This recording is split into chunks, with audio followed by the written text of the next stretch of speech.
Hello दोस्तों, welcome to my channel invest with Keshav. आज के इस वीडियो में हम बात करने वाले हैं ट्रम्प टैरिफ और impact on our market of this. तो ये पूरा इस डिटेल में बात करेंगे। और जैसा कि अगर आप देख रहे हो, जो भी ट्रम्प ने इंडिया के ऊपर भी 26% का टैरिफ लगाया है। और गिफ्ट निफ्टी अगर मैं देख रहा हूँ, बेसिकली मंडे को कुछ 600 पॉइंट का गैप डाउन दिख रहा है हमें फ्राइडे के क्लोज से। तो 22,900 के आसपास हम क्लोज हुए थे फ्राइडे को। और अगर हम इसके अकॉर्डिंग ही खुलते हैं मंडे को कल सुबह, तो हम लगभग 22,300 200 के आसपास, 600 पॉइंट से अगर कुछ ज्यादा होता है तो 22,200 22,300 के आसपास खुलेंगे। और अब जो पिछले वाला लो था, स्विंग लो जो हमारा था बेसिकली 21,974, जो लास्ट मंथ में हमने लगाया था। और उसके बाद एक बड़ी रैली हमें वहां से आई थी। बेसिकली अगर आप देखोगे तो परसेंटेज टर्म्स में कुछ 6% की रैली थी, और पॉइंट टर्म्स में आप देखोगे तो 22,000 से 23,800, लगभग 1,800 पॉइंट की रैली हमें पिछले मंथ में देखने को मिली थी। तो अब अगर आप हमारे चैनल पे पहली बार आए हैं तो हमारे चैनल को जो सब्सक्राइब कर ले, बिकॉज हम पिछले उस मूव के बाद कहीं ना कहीं ये बात को लेके काफी सारी वीडियोस में मैंने चर्चा की थी। जो पिछले, अगर आप अभी भी चैनल पे देखेंगे तो काफी सारे वीडियोस में मैंने चर्चा करी थी कि ये जो ऊपर की तरफ का मूव आया है, ये कहीं ना कहीं एक फेक मूव हो सकता है, एक फंसाने वाला मूव हो सकता है, एक बुल ट्रैप हो सकता है। और अब जब अगर हम मंडे को ये खुलते हैं तो वो 1800 के 1800 पॉइंट कहीं ना कहीं मार्केट ने खत्म कर दिए। और जो मतलब, और ये प्रूव हो गया बेसिकली कि वो जो मूव था वो एक फेक रैली थी, और सिर्फ लोगों को थोड़ा तेजी में लाना चाहता था मार्केट, जिसकी वजह से सारे लोगों को लगे कि अब एक ब्रेकआउट आ गया है। और असल में वो ब्रेकआउट नहीं, ब्रेकडाउन था।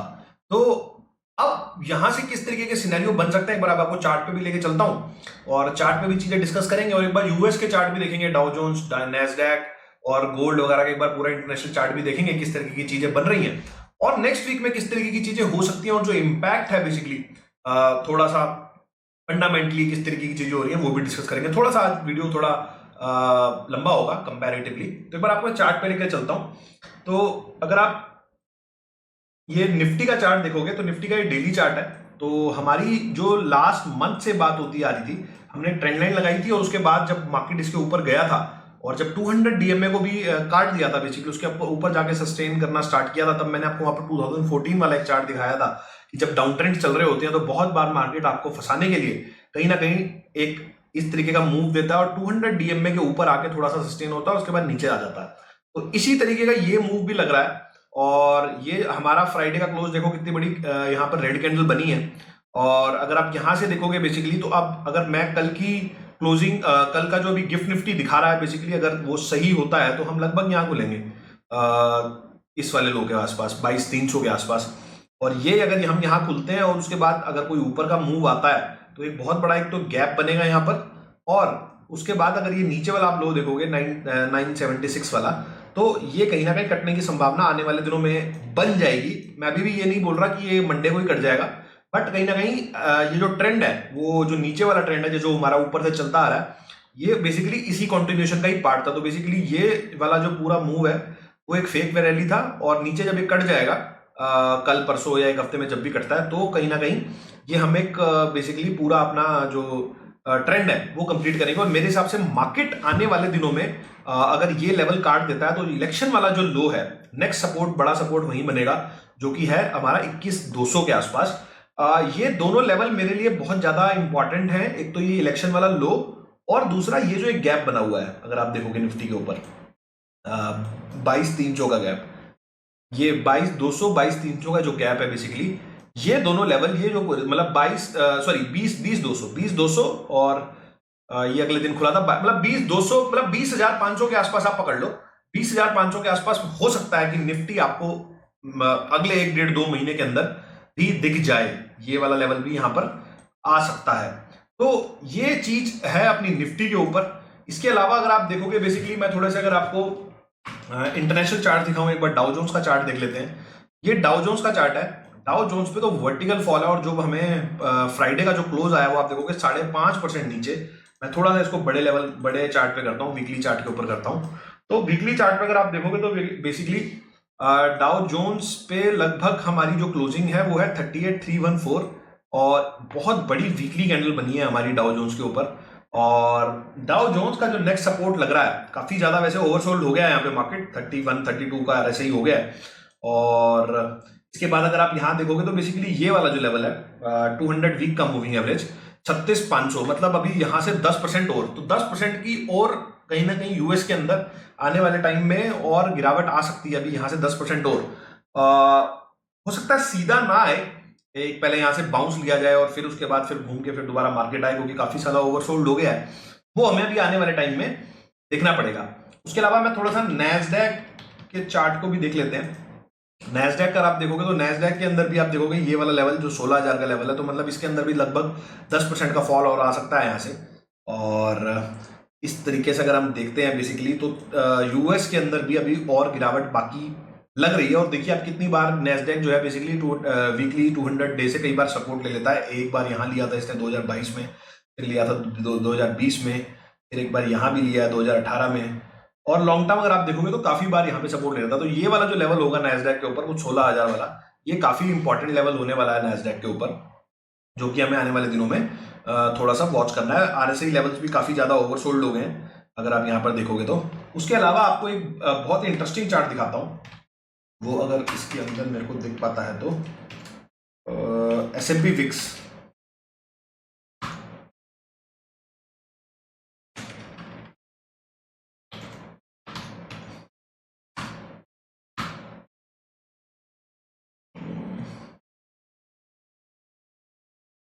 ये आई गेस ये हाँ, तो ये जो है बेसिकली हमारा जो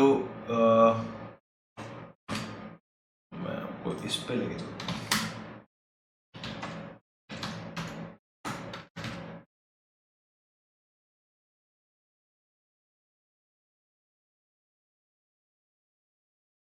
तो ये जो चार्ट है बेसिकली अगर आप देखोगे S&P विक्स का, तो ये जो चार्ट है अगर आप देखोगे तो कोविड में जो हमारा विक्स था, ये यूएस के विक्स की बात हो रही है, वो पहुंच गया था 64 का हाई मारा था, और यहां पर आप देखो अभी ये 45 का आ गया है। 45 का आ रहा है सही, मतलब ये लास्ट टाइम आप देखो कब आया था। लास्ट टाइम ये इतना ऊपर गया था मार्च 2020 में, उसके बाद अगस्त में भी गया है। अगर मार्च 2020 में काफी ऊपर गया है, 80 के आसपास चला गया था। उससे पहले एक बार 2018 में गया है 45 के आसपास, और उसके बाद एक बार 2015 में गया है। तो ये जो भी इस तरीके की कैंडल बन रही है, ये कहीं ना कहीं एक बड़ा मूव या बड़ी गिरावट की ओर संकेत करता है। जब तक विक्स इतने ऊपर चलता है तब तक हमें देखना पड़ेगा कि किस तरीके की चीजें विक्स के ऊपर ही होती हैं। ये भी विक्स अपने को यही शो कर रहा है कि कहीं ना कहीं मार्केट में बड़ी गिरावट अभी यहाँ से गिरावट कहीं ना कहीं और बढ़ सकती है। वो बाउंस लेके आती है या थोड़ा टाइम लेके आती है, वो हमें आने वाले टाइम में भी थोड़ा सा देखना पड़ेगा। उसके अलावा अगर आप देखते हो, अगर आप इंडियन में देखते हो तो बैंक निफ्टी क्योंकि थोड़ा सा आउट परफॉर्म कर रहा था मार्केट को, और अगर हम निफ्टी के ऊपर लगभग अगर मान लो 600 पॉइंट नीचे खुलते हो तो बैंक निफ्टी लगभग 2000 पॉइंट नीचे खुलेगा आपका। 2000 पॉइंट का मतलब है लगभग आप यहाँ खुलोगे 49,500 के आसपास। तो ये जो पूरा मूव था, ये पूरी रैली ऑलमोस्ट खत्म हो सकती है। काफी सारे स्टॉक्स में काफी बड़ा मूव आएगा अगर ये मंडे को जिस तरीके से गैप डाउन दिखा रहा है, अगर ये बेसिकली गैप डाउन हो जाता है तो काफी ज्यादा स्टॉक्स के अंदर, बैंकिंग के अंदर पर्टिकुलरली या बाकी स्टॉक्स के अंदर वो काफी ज्यादा गिरावट आ सकती है। अब थोड़ा सा अगर इंपैक्ट को लेके बात करता हूं तो इंपैक्ट वाली बात जो अगर आप देखोगे तो जो ट्रम्प है बेसिकली उन्होंने जो टैरिफ लगाया है, अब इसको लगा तो दिया है और चाइना ने भी इसका रिटेलिएशन करते हुए 34% का टैरिफ ट्रम्प मतलब यूएस के ऊपर भी लगा दिया है। अब दोनों देश के बीच में ये काफी ज्यादा वॉर स्टार्ट हो गई है, और अल्टीमेटली मुझे ऐसा लग रहा है कि बाकी देश आए या ना आए या जो भी वो लगाते हैं, ये दोनों देश कहीं ना कहीं एक दूसरे पे इतना कर रहे हैं तो कहीं ना कहीं भूचाल ज्यादा आ सकता है। मतलब इससे सप्लाई चेन भी काफी ज्यादा डिस्टर्ब होती है, और इससे होगा बेसिकली ये, अब जैसे एप्पल एक कंपनी है यूएस के अंदर, उसका सारा मैन्युफैक्चरिंग कहीं ना कहीं चाइना के अंदर है, और इस तरीके से अगर आप देखोगे तो बेसिकली बहुत ज्यादा दिक्कत आ जाएगी कहीं ना कहीं एप्पल को। और एप्पल का अगर आप स्टॉक देख रहे होगे बेसिकली 2 दिन के अंदर 20% के आसपास लगभग गिरा, एक दिन 10% गिरा, एक दिन 8-9% गिरा, तो 18-19% लगभग एप्पल डाउन है, बाकी सारे टेक स्टॉक्स डाउन है। तो यूएस में इस वजह से इन्फ्लेशन बहुत ज्यादा बढ़ सकती है। एक मार्केट या अगर आप इधर उधर सुनते होगे तो एक चर्चा चल रही है, मैं अभी इसके ऊपर अपनी थ्योरी बनाने की कोशिश कर रहा हूं, या फिर मैं अभी थोड़ा सा इस पर रिसर्च वर्क जारी है, बट एक चर्चा चल रही है कि बेसिकली ट्रम्प ने जो टैरिफ लगाए हैं वो बेसिकली इंटेंशनल लगाए हैं। वो बेसिकली स्टॉक मार्केट को गिराना चाहते थे, वो स्टॉक मार्केट को कहीं ना कहीं नीचे लेके आना चाहते थे, बिकॉज जो इनका डेट है बेसिकली अगर आप देखोगे तो $9 ट्रिलियन के आसपास का डेट इनका 2026 के अंदर मेच्योर हो रहा है, जो कि नेक्स्ट ईयर है। और जिस हिसाब से रेट ऑफ इंटरेस्ट चल रहे हैं, अगर आप यील्ड इनकी देखोगे तो 4% के 4.5-5% की यील्ड थी। और जब वो बॉन्ड इशू हुए थे तो वो आई थिंक 1.5-2% के थे, मतलब 2021 या 20 के होंगे वो, तब रेट ऑफ इंटरेस्ट बहुत कम हुआ करते थे। तो अब अगर ट्रम्प इसको रीफाइनेंस करना चाहते हैं, रीफाइनेंस तो कर ही सकते हैं, मतलब दोबारा इसको आगे रिन्यू करना चाहते हैं एक तरीके से, तो अगर ये 4-4.5-5% के हिसाब से अगर रिन्यू हो जाएंगे तो कंट्री को इंटरेस्ट पेमेंट में बहुत ज्यादा दिक्कत आएगी। तो अगर ये अगर इसका अगर दूसरा पक्ष देखता हूं, अगर अभी स्टॉक मार्केट को अगर आप गिरा देते हो तो कहीं ना कहीं बॉन्ड मार्केट में बॉन्ड्स की डिमांड बढ़ती है, और यही हमने देखा भी फ्राइडे को किस तरीके से बॉन्ड यील्ड भी काफी ज्यादा गिरी है। और जब बॉन्ड्स की डिमांड बढ़ेगी तो कहीं ना कहीं उसकी जो रेट ऑफ इंटरेस्ट है, जैसा भी उन्होंने भी बोला भी कि अब this is the right time, Powell ji को बोला कि basically this is the right time to cut rate of interest. और रेट ऑफ इंटरेस्ट कट हो जाते हैं तो इनका जो रीफाइनेंसिंग है वो थोड़ा सा नीचे जाके होगा, ताकि ये अपने डेट पेमेंट का, मतलब अगर 4% की जगह 2%, 2.5% पे अगर दोबारा से रीफाइनेंस हो गया तो लगभग 50% पेमेंट आपकी डेट की कम जाएगी। बट अभी एज ऑफ नाउ अगर ये 4-4.5% का होता तो अल्टीमेटली सबसे ज्यादा डेट, अगर जिस तरीके से डेट है जीडीपी का ऑलमोस्ट 37 ट्रिलियन डॉलर का डेट है, तो और अब आई थिंक अगस्त के अंदर इनका डेट सीलिंग भी अगर आप देखोगे बेसिकली वो भी कहीं ना कहीं हिट हो रहा है। तो ये सारी जो दिक्कतें हैं अगले 3-6-8 महीने 2 साल, और जब तक ट्रम्प है, जब 4 साल, तब तक तो ये कुछ ना कुछ चलता ही रहना है यूएस के अंदर। और मेरे हिसाब से टैरिफ वाली चीज थोड़ा सा लंबा अगर आप टेन्योर देखोगे तो यूएस को कहीं ना कहीं फायदा दे सकती है। जिस तरीके से पिछले 20-30 साल में हुआ है एज ए कंट्री, अगर मैं देखता हूं उनको कहीं ना कहीं फायदा दे सकती है, उनके अगर अपने रेवेन्यू स्ट्रीम्स बन जाते हैं। बट शॉर्ट टर्म के अंदर अगर मैं इस मंथ नेक्स्ट मंथ की बात करूंगा तो कहीं ना कहीं इकोनॉमी को बहुत ज्यादा दिक्कत आएगी यूएस के, क्योंकि टैरिफ की वजह से इन्फ्लेशन भी बढ़ेगा इकोनॉमी के अंदर, और कहीं ना कहीं हम रिसेशन की तरफ जा सकते हैं यूएस के अंदर। और एक ऐसा सिनेरियो आ सकता है जहां पर आपकी इकोनॉमी के अंदर ग्रोथ नहीं होगी लेकिन इन्फ्लेशन बरकरार रहेगी। आई थिंक उसको स्टैगफ्लेशन, जिस तरीके से वर्ड यूज करते हैं, स्टैगफ्लेशन, रिसेशन हो सकता है, हम इन जगहों पे चले जाएं। और अगर ऐसा होता है फिर, क्योंकि यूएस मार्केट एक बड़ा मार्केट है, पूरे वर्ल्ड का कुछ 50% कहीं ना कहीं कंट्रीब्यूट करता है, और जो हमारी इंडियन आईटी कंपनीज भी हैं या जो बाकी कंपनीज हैं उनको भी काफी ज्यादा इंपैक्ट आएगा। पर्टिकुलरली आईटी का तो काफी सारा मेजर काम इन्फोसिस, टीसीएस, और अगर आप एचसीएल का देखोगे तो सारा यूएस के अंदर ही है। और यूएस अगर रिसेशन से जाता है तो वहां पर जो प्रोडक्ट्स की डिमांड है वो कहीं ना कहीं, या फिर सर्विसेज की डिमांड है वो कम होगी, उसकी वजह से जो हमारे आईटी कंपनीज हैं वो कहीं ना कहीं उनको वहां पर ऑर्डर्स मिलने कम होंगे, हो सकते हैं, मतलब होंगे नहीं, मतलब हो सकते हैं, और इस वजह से इशू आ सकता है। अब ये जो इंडियन आईटी कंपनीज हैं इतने सालों से हमारे यहाँ काम कर रही हैं, इतने सालों से सिर्फ एक ही यही बिजनेस मॉडल था कि वहां का काम लेके यहाँ पर कराया जाता था, एक तरीके से आउटसोर्सिंग वाला काम था। अब ये जो है बेसिकली इन्होंने आज तक कोई प्रोडक्ट बेस्ड काम किया नहीं है, आज तक कोई प्रोडक्ट इन्होंने बनाया नहीं है। बट अभी अगर आप देखोगे तो एक हाई नीड जनरेट हो गई है हमारी जो इंडियन कंपनीज हैं, इंडियन आईटी कंपनीज हैं, उनके अंदर कुछ ना कुछ प्रोडक्ट बेस्ड बनाने की, कुछ ना कुछ अलग करने की, क्योंकि ये यूएस वाला मॉडल आगे आने वाले टाइम में 2-3 सालों में काफी ज्यादा दिक्कत में आ सकता है, जिस तरीके से ट्रम्प वहां पर चीजें चला रहे हैं। और अभी एज ऑफ नाउ, जैसा आपको पता है, काफी लोगों को लेकर इसमें कंफ्यूजन, लेकिन अभी एज ऑफ नाउ जो हमारी आईटी और फार्मा कंपनीज है ये इससे एग्जेम्प्टेड है। बट अभी कल परसों न्यूज भी आ रही थी कि बेसिकली फार्मा के अंदर भी ट्रम्प टैरिफ लगा सकते हैं। तो ये अनसर्टेनिटी नहीं चल रही है। तो आप अगर देखोगे तो ये सारी चीजें काफी ज्यादा इंपैक्ट करेंगी हमारी इंडियन आईटी और फार्मा कंपनीज को।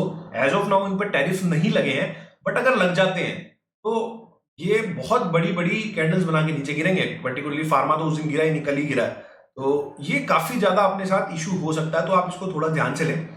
एज अ ट्रेडिंग तो हमने काफी सारी बात करी है। अब एज ए इन्वेस्टर अगर आप देखते हो लॉन्ग स्टोरी, मतलब 5 साल 10 साल की अगर बात करते हो, तो ये सारी चीजें मेरे हिसाब से बहुत माइन्यूट चीजें हैं। हो सकता है आपको 1-2 साल का पेन दे दें,